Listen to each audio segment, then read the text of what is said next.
Sur Internet et dans divers magazines imprimés du monde arabe, un mot est fréquemment associé au livre Shams al-Ma'arif al-Kubra. C'est le mot danger.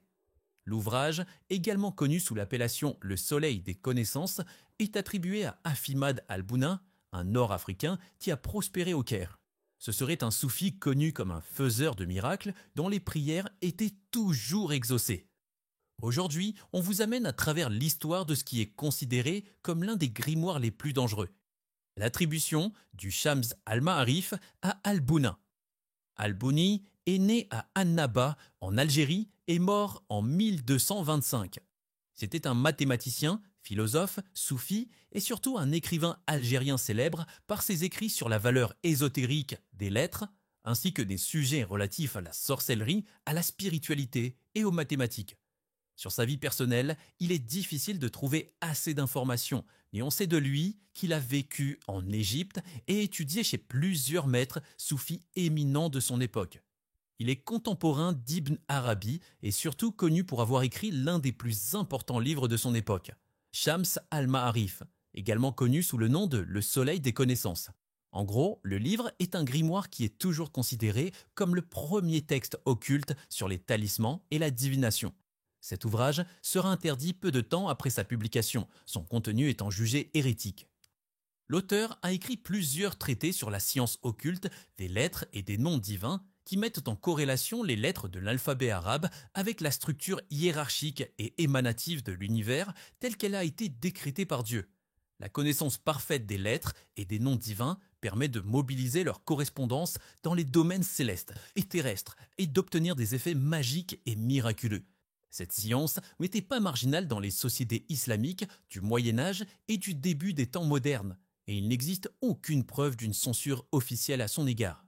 Elle était plutôt perçue comme un savoir ésotérique reçu par la faveur de Dieu par le biais de révélations à ceux qui atteignaient un état spirituel élevé. En effet, l'occultisme arabe donne une histoire apocryphe de Shams al-Ma'arif. Il y a 600 ans, au XVe siècle, selon cette histoire, un seul manuscrit, écrit au sang de cerf sur une peau, est devenu accessible au public et se trouverait aujourd'hui à la British Library. On dit que la première édition imprimée, qui est d'ailleurs aujourd'hui perdue, a été publiée par l'université d'Al-Azhar en 1900. Une autre édition a été publiée en 1985 au Liban. Pour ceux qui défendent ce livre, c'est un manuel ésotérique qui aide ceux qui le lisent à se rapprocher de Dieu grâce à la révélation de secrets divins. Mais à contrario, pour ses pourfendeurs ou opposants, il s'agit d'un recueil de magie noire qui attire ses lecteurs dans la sorcellerie. Que contient le Shams al-Ma'arif ? Malgré la popularité de Picatrix, le Shams al-Ma'arif est un livre beaucoup plus connu et utilisé dans le monde arabophone.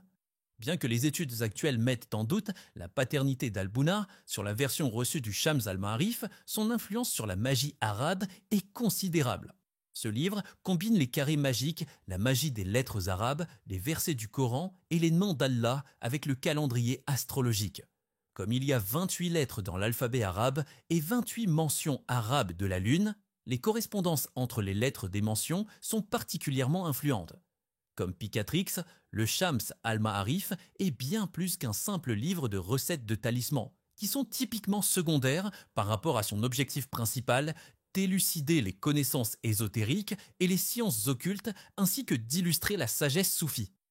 Le Shams al-Ma'arif d'Al-Bouni est aussi un traité qui a rapport aux propriétés et usages de chacun des 99 noms de Dieu. Chez les musulmans, ces noms constituent et décrivent les attributs d'Allah comme Ar-Rahman, qui signifie le miséricordieux, ou encore Al-Khaliq, qui veut dire le créateur. Pour les soufis, ces noms portent un pouvoir spirituel auquel on ne peut accéder que par la contemplation et les chants méditatifs appelés dhikr. En effet, dans le Shams al-Ma'arif, chaque nom qu'Al-Boun étudie est associé à un certain pouvoir.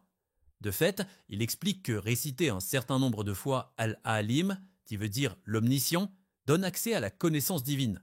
De même, réciter un certain nombre de fois Al-Qawi, qui veut dire le fort, offre la protection divine. L'auteur prétend que c'est grâce à l'invocation de ces noms divins que les miracles du Coran ont été possibles. Tout cela reste conforme aux croyances des soufis, et l'ouvrage en lui-même sème la controverse, surtout en raison des consignes qu'il donne en ce qui concerne la création de talismans par l'invocation des noms de Dieu accompagnés de mélanges de pratiques occultes comme la numérologie. Dans le livre, Al-Bouni montre également des moyens de créer un contact avec les djinns et même avec des créatures surnaturelles, ce qui lui a notamment valu d'être accusé de faire de la sorcellerie. Lettres ou la science des lettres dans le livre. Pour les personnes qui ne parlent pas couramment l'arabe, possiblement comme moi, et qui ne sont encore moins un maître des sciences des lettres ou encore de la science ésotérique des lettres arabes, il y a beaucoup de choses dans le Shams al-Ma'arif qui sont un mystère. Mais pour plusieurs, la lumière de la sagesse y brille très clairement. Un élément fondamental de la science des lettres est le fait qu'en arabe, les lettres désignent des nombres et peuvent donc être utilisées numériquement. De nombreux calculs complexes de nombres et de correspondances de lettres sont utilisés. L'idée clé, invisible pour les matérialistes modernes, est qu'il ne s'agit pas d'un système symbolique, mais qu'il existe des réalités spirituelles sous-jacentes fondamentales que les lettres incarnent et auxquelles elles sont intimement liées. Les soufis impliqués dans cet art se rendent compte que Dieu a manifesté la réalité et continue à la soutenir et à la contrôler à travers les lettres et les mots divins. Ainsi, les symboles écrits et les sons parlés que nous considérons comme des mots et des lettres ne sont que l'ombre de ces lettres et de ces mots divins. Comme le dit le Coran, lorsqu'il décrète une chose, il lui dit seulement « soit » et elle est. Coran, sourate 3 Ali Imran, verset 47. La parole est ici la manifestation divine du nom approprié, c'est-à-dire de ces lettres et de ces mots. Ces noms, ces interrelations peuvent donc être utilisés de manière magique, mais leur véritable connaissance apporte la gnose, la conscience directe de la réalité et de l'un. Cette exégèse du nom divin Al-Alim, l'omniscient, est d'un grand intérêt. L'auteur, Al-Bouni, rappelle l'idée reçue, toujours d'actualité, selon laquelle plus on a de connaissances, plus on est sage, et que la connaissance consiste en des concepts et en l'apparence des choses. Cette sagesse est illustrée par la figure de Khizr, dont la sagesse surpassait même celle de Moïse, non pas parce que Khizr avait plus de connaissances que Moïse, mais parce qu'il comprenait les secrets cachés et la nature intérieure de toutes les choses. Khizr était supérieur à Moïse en termes de gnose et non de connaissance.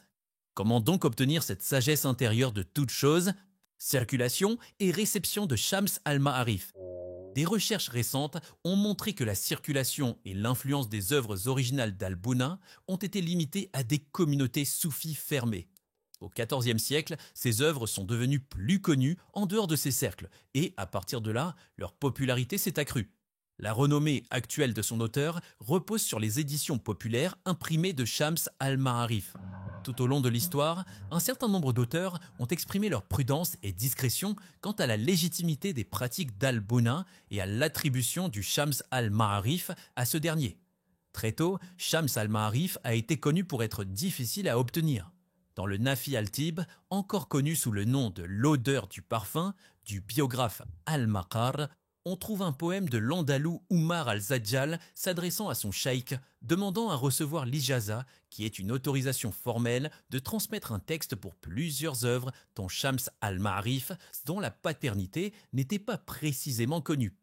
Le théologien et jurisconsulte musulman traditionnaliste Ibn Taymiyyah voyait en Al-Bouna un adorateur illusoire du diable. Aussi, comme plusieurs autres, l'historien Ibn Khaldoun considérait sa magie lettriste comme de la sorcellerie interdite. Exotérisme de l'œuvre. Le fait que les regards extérieurs sur la science des lettres et sur Al-Bouna lui-même, dépouillant de sa pensée de ses cadres cosmologiques soufis, est d'une grande importance pour la formation de sa réputation. La science des lettres a souvent été réduite à des techniques et à des listes de correspondances puissantes entre les qualités élémentaires, les jours, les heures, les planètes, les pierres, les anges, les djinns, les lettres et les noms divins. Cet exotérisme d'Al-Bouna s'exprime le mieux dans les populaires et controversés grimoires Pénédi rédigés par l'énigmatique Al-Saïd, Al-Hussein, Al-Falak et Abd al-Fattafi al-Touri, tous deux clairement influencés par la magie albounienne, reproduisant et simplifiant une grande partie du contenu du Shams al-Ma'arif. Al-Hussein al-Falakak était connu comme astrologue et magicien de célébrité. La légende raconte que le réalisateur égyptien Yassine Isma Yassine, a demandé à Al-Hussein de jouer le rôle d'un guérisseur spirituel dans le film de 1988 Il revient pour se venger. C'est le nom du film. Il invoqua un djinn, ce qui provoqua des événements étranges sur le plateau et pour les acteurs.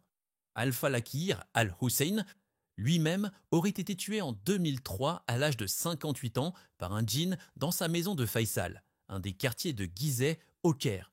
Son visage aurait été retrouvé horriblement contorsionné. Apparemment, le responsable des enquêtes a déclaré que la cause du décès n'était pas claire. On dit que la police a trouvé une quantité démesurée de lait et de morceaux de tissu imbibés de toutes sortes de fluides humains. Les livrets d'Al-Hussein et d'Al-Turk abordent tous les sujets occultes imaginables. Invocation de djinns et d'anges, carré magique, magie lettriste, astrologie, talisman, physiognomonie, géomancie, écriture magique, numérologie et prestidigitation. Ce qui est encore plus impressionnant, c'est la façon dont il condense des traditions divinatoires et magiques complexes en instructions claires et simples, rendant leur magie plus solitaire et leurs grimoires plus conviviaux. Le danger et légendes urbaines. Les différents textes dont nous parlions ont été imprimés et distribués à partir des années 1950 par diverses maisons d'édition libanaises telles que Al-Maktaba Al-Shabiya et Al-Maktaba Al-Thaqafiyya à Beyrouth. Elles sont pour la plupart fragiles et imprimées sur du papier de qualité médiocre, aujourd'hui jauni par l'âge. Les illustrations et les diagrammes sont très rudimentaires, mais leur séjour dans les recoins sombres des étals et des magasins de livres légendaires surchargés leur conférait valeur et gravité. Cela se reflète dans les récits concernant les lieux où des personnes sans scrupules récupèrent habituellement leurs exemplaires du Shams, comme le Deep Web, le désert ou les grimoires populaires se vendent aujourd'hui à prix d'or. Le Shams al-Ma'arif est réputé interdit en raison de son pouvoir destructeur. Cependant, selon la loi jordanienne, la charlatanerie et la pratique de la sorcellerie à des fins lucratives sont des crimes, bien que le critère de pratique soit suffisamment ambigu pour impliquer les libraires. Aujourd'hui, on dit que le simple fait de posséder une copie met la vie en danger. Même le téléchargement d'un PDF est une invitation au virus et aux démons. Vice Arabia a même publié un article consacré à Shams al-Ma'arif sous le titre Defying Prohibition and Revealing the Hidden, qui veut dire défier la prohibition et révéler ce qui est caché. L'auteur a évoqué le cas d'étudiantes possédées par des djinns à la suite d'expériences imprudentes, ce qui rappelle l'intrigue du film The Craft de 1996, dont les protagonistes adolescents marginaux ont été victimes de leurs ambitions magiques. Il faut noter que l'ouvrage passe de 2 chapitres pour son édition originale à 40 chapitres après sa réécriture effectuée sur plusieurs centaines d'années. C'est cette nouvelle version, considérée comme un patchwork de morceaux de travaux authentiques d'Al-Bouni et des textes d'autres auteurs. On a appelé Shams al-Ma'arif al-Kubra, qui signifie Shams al-Ma'arif enrichi. Il est tout à fait normal que pour ses racines dans l'occulte et le tabou général autour, ce livre ait suscité assez de légendes, notamment dans la communauté musulmane. Selon une histoire répétée sur les forums en ligne, un Saoudien aurait lu le livre et épousé un djinn, laquelle a tué par la suite son épouse humaine, ses parents et ses beaux-parents. Pour certaines personnes, l'utilisation du livre ne revêt qu'un caractère prosaïque. En effet, dans certains pays d'Asie du Sud comme l'Inde et le Pakistan, des œuvres ou des tableaux d'Al-Bouna sont affichés dans les devantures des magasins avec l'espoir qu'ils fassent prospérer les affaires. On retrouve également certains mots et variations gravés sur des bols divinatoires de la région, car selon les croyances, boire de l'eau dans ces bols pourrait guérir les maladies. Certaines personnes cherchent à rencontrer des maîtres soufis ou saints soufis qui leur promettent guérison, mariage, richesse grâce à des talismans et amulettes associés à Al-Bouna. Une version anglaise de Shams al-Ma'arif serait publiée en 2021 sur Internet et stipule dans sa description que le livre est destiné à aider ceux qui ne sont pas familiers avec la magie islamique et la culture islamique. Bon, nous y voilà. Nous sommes à la fin de cette vidéo dans laquelle tu apprends davantage avec le Shams al-Ma'arif. N'hésite pas en effet à liker cette vidéo et à laisser tes questionnements dans l'espace commentaire. Surtout, n'oublie pas de t'abonner et d'activer la cloche de notification pour ne pas manquer les prochaines vidéos. Merci, une vidéo. Merci, une vidéo.